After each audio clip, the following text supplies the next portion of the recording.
तो दोस्तों आखिरकार हम आ पहुँचे हैं रमदा। बहुत ही रमणीक जगह है। रमदा भारत की उन बहुत सारी जगहों में से एक है जहां आपको स्वयंभूनाथ भी मिलेंगे और शंभुनाथ भी। सुनसान जंगल हों, प्राकृतिक जल स्रोत हों या फिर पहाड़ों में बनी गुफाएं, सिर्फ ये दोनों ही मिलेंगी, शिव या फिर बुद्ध।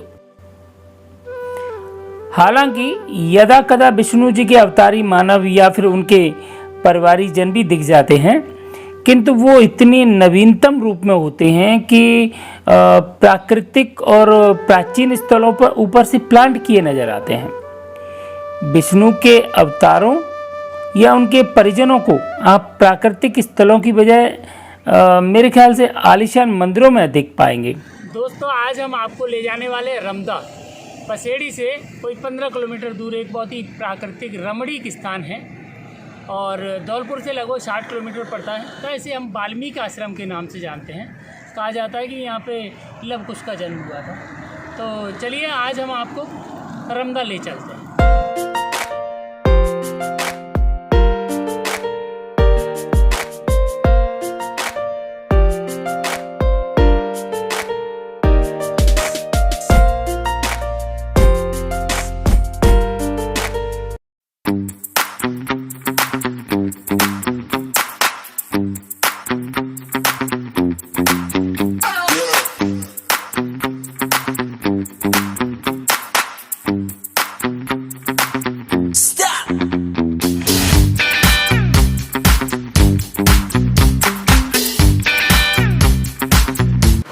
तो दोस्तों इस समय हम आ गए हैं रमदा और यहाँ पे जैसा कि आप देख रहे हो अनंत जलधारा है। वर्षा के दिनों में ये जो जलधारा है अपना एक अलग ही आनंद डालती है। दोस्तों रमदा एक बहुत ही खूबसूरत प्राकृतिक स्थल है। शहरी आपाधापी से दूर एकांत में बैठकर आप कुछ वक्त बिताने की इच्छा रखते हैं तो उसके लिए ये जगह एकदम परफेक्ट है। यहाँ प्राकृतिक रूप से बहता हुआ जल भी है, जंगल भी है, ध्यान के लिए बुद्ध की प्राचीन गुफाएं भी हैं, शिव धाम भी है। लोक भाषा में रमदा बोली जाने वाली ये जगह गूगल पर यदि आप सर्च करेंगे तो वाल्मीकि आश्रम के नाम से आएगी। लवकुश हनुमान जी और वाल्मीकि जी की ये नवीनतम प्रतिमाएं रामायण कथा के अनुसार बनाई गई हैं। हालांकि देश भर में सैकड़ों वाल्मीकि आश्रम हैं और हर जगह यही दावा किया जाता है कि माता सीता यहीं रही थी। चित्तौड़गढ़ में जाएंगे आप, उधर चंपारण में जाएंगे आप, और भी बहुत सारी जगह पे हैं माता सीता का मंदिर और लवकुश वाल्मीकि आश्रम। देश में बहुत सारी जगह हैं ऐसी। अब सत्य क्या है ये तो राम जी ही जाने।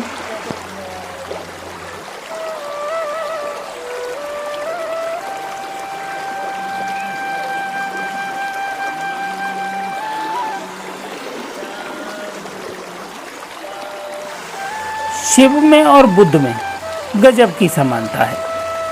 शिव भी योगी हैं और बुद्ध भी। दोनों ध्यानमग्न हैं। दोनों ने भौतिकवादी लालसा त्याग रखी है। दोनों ही प्रकृति प्रेमी हैं। दोनों के ही पास आप पशु पक्षियों का मनमोहक जमावड़ा देख सकते हैं। बस एक ही अंतर है दोनों में कि शिव नारी सहित है तो बुद्ध नारी रहित। हालांकि मैं कभी भी शिव और बुद्ध की तुलना करने के पक्ष में नहीं होता, क्योंकि मेरे ख्याल से शिव मानव नहीं बल्कि प्रकृति के अनंत रूप हैं। उनका कोई आकार नहीं है। लेकिन चूंकि पौराणिकों ने शिव जी का एक आकार दिया है, एक मानवीकरण किया है, तो वो बुद्ध के बहुत ज़्यादा नज़र आते हैं। कभी कभी इतनी ज़्यादा समानता नज़र आती है कि पहचानना मुश्किल हो जाता है कि कौन स्वयंभू है और कौन शंभू।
अब लिंग योनि पूजा तो सैंधव सभ्यता की देन है।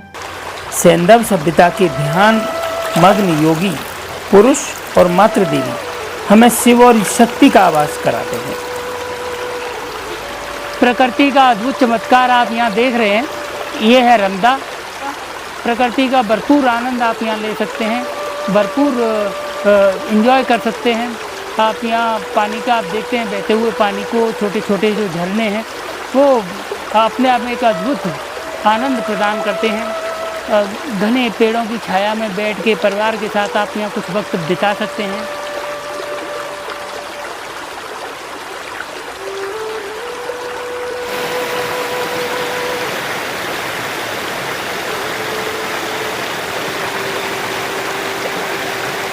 यहाँ पे इन दरारों में सैकड़ों सांप हैं, बिच्छुआ हैं, जंगली जीव हैं। यहाँ पर चारों ओर सुनसान है, जंगल है, लेकिन एक शांति, एक अजीब सी शांति और एक हरियाली होने के कारण यहाँ पे बहुत सारे लोग यहाँ श्रद्धालु यहाँ आते हैं और अपने धार्मिक कार्य भी संपन्न करते हैं। अपने शादी विवाह जैसे फंक्शन आयोजित करते हैं। यहाँ पर अपनी खुशियाँ यहाँ मनाने आते हैं, लोग पिकनिक मनाने आते हैं और बहुत सारे श्रद्धालु यहाँ मंदिर में अपना माथा टेकने आते हैं। स्वयंभू और शंभुनाथ में अंतर करना बहुत ज़्यादा मुश्किल है कि हम पता ही नहीं कर पाते कौन स्वयंभू है और कौन प्रकृति के प्रतीक के रूप में आदिदेव शिव जी, देवों के देव महादेव यहाँ विराजमान हैं। आप यहाँ एक बात को गौर करेंगे कि यहाँ बुद्ध भी हैं, यहाँ शिव भी हैं और यहाँ वैष्णव पंथ के प्रतीक के रूप में राम जी के पुत्र लव कुश हैं, माँ सीता है। तो आप यहाँ एक तरीके से दे सकते हैं कि सनातन के 3 रूप बुद्धिज्म, वैष्णव, शैव यहाँ और प्रकृति के रूप में संपूर्ण सनातन यहाँ विराजमान है। आप जहाँ भी जाएंगे सनातन का हरियाली रूप, सनातनी मूल रूप, आप प्रकृति का वो वास्तविक रूप जरूर पाएंगे। यहाँ रमदा आपके उन सभी आस्थाओं, सभी मान्यताओं को पूरी करने वाली जगह है। यहाँ प्रकृति ने भरपूर आशीर्वाद दे रखा है। वैदिक साहित्य में शिव से साम्यता रखने वाले देव रुद्र हैं। वैदिक साहित्य में शिव नहीं है और न ही उनके परिवारीजन, लेकिन उत्तर वैदिक काल में शिव अपने परिवार के साथ नजर आते हैं। उसी समय समाज में बुद्ध और महावीर स्वामी का आध्यात्मिक योगी के रूप में पदार्पण भी हुआ है।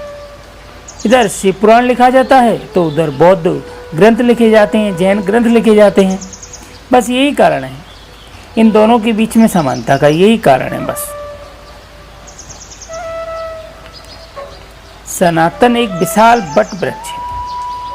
शैव, वैष्णव, बुद्धिज्म, जैनिज्म इसकी शाखा हैं। एक दूसरे से ग्रहण करने की, आत्मसात करने की हमारी प्रवृत्ति रही है। दावे से तो नहीं कह सकते कि चक्र किसका है, कमल का फूल किसका है, हाथी, बैल, सांप, क्योंकि हर शाखा पे विद्यमान है। मेरे हिसाब से सनातन संस्कृति सत्य है।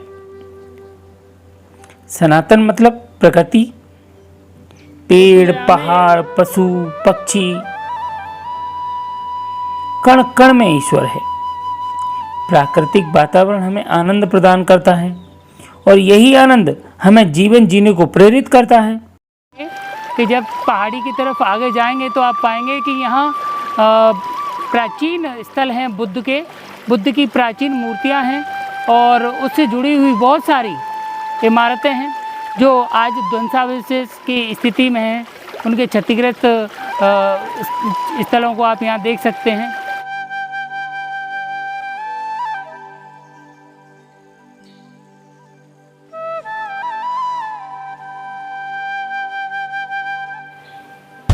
ये जैसा कि आप देख रहे हैं, ये एक गुफा है और इन गुफाओं का प्रयोग घनघोर जंगल में, प्रकृति के सानिध्य में, एकांत में गुफाएं बनाकर ध्यान करने का काम प्राचीन ऋषि मुनि साधु भिक्षु लोग किया करते थे। और ये गुफा इस बात का प्रमाण है, ये स्थल किसी समय पर साधुओं की, संतों की, ज्ञानियों की, मुनियों की, ऋषियों की तपस्थली रहा होगा। पहाड़ के नीचे बनी एक नेचुरल गुफा पर आजकल सांपों ने कब्जा कर रखा है। इसे सर्प गुफा बोला जाता है।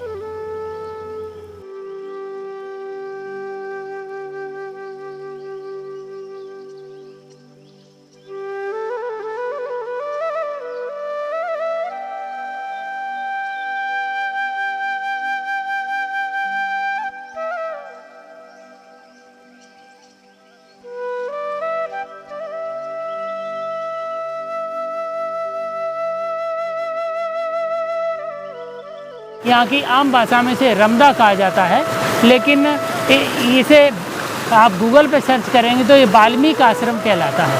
वाल्मीकि आश्रम लोक मान्यता है कि यहाँ माता सीता रही थी अपने दोनों बच्चों के साथ। वाल्मीकि जी का ये आश्रम था और माता सीता यहाँ कुछ दिन रही थी। यहाँ पे अभी हम आपको लवकुश का वो घोड़ा और वाल्मीकि जी का वो आश्रम भी दिखाएंगे। देखते हैं कि राम जी के परिवारजनों के जो है मूर्तियाँ, प्रतिमाएं स्थापित हैं। आप यहाँ देख सकते हैं हनुमान जी और लवकुश के साथ एक घोड़ा और बगल में स्वामी वाल्मीकि, ऋषि वाल्मीकि की एक मूर्ति लगी है। इन्हीं के आधार पे, इस कथा के आधार पे ये कहा जाता है कि यह वाल्मीकि आश्रम रहा होगा या वाल्मीकि जी ने यहाँ प्रवास किया होगा, माता सीता यहाँ रही होंगी। और ये लोक मान्यता ये भी है कि यही वो जगह है जहाँ अश्वमेध यज्ञ का, श्री राम जी के द्वारा जो अश्वमेध किया गया था, उनका घोड़ा लवकुश ने यहीं पकड़ा था और इसी जगह पे हनुमान जी को उन्होंने बंधक बनाया था।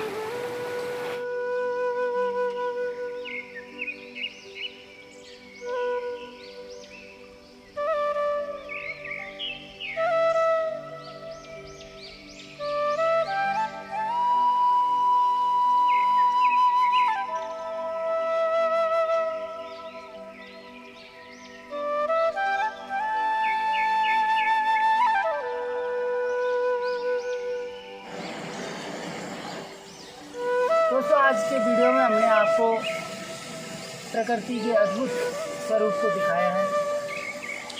साथ ही ये भी बताने की कोशिश की है कि सनातन एक बहुत बड़ा वट वृक्ष है। बुद्धिज्म, शैव, वैष्णव, जैनिज्म, इसकी वो अनंत शाखाएं हैं और ये समस्त शाखाएं मिलकर उस सनातनी रूपी वट वृक्ष का निर्माण करती हैं। सबका मूल एक ही है, प्रकृति। हम प्रकृति पूजक हैं। सनातन मतलब जो सदा से चलता आया है और सदा तक चलता रहेगा।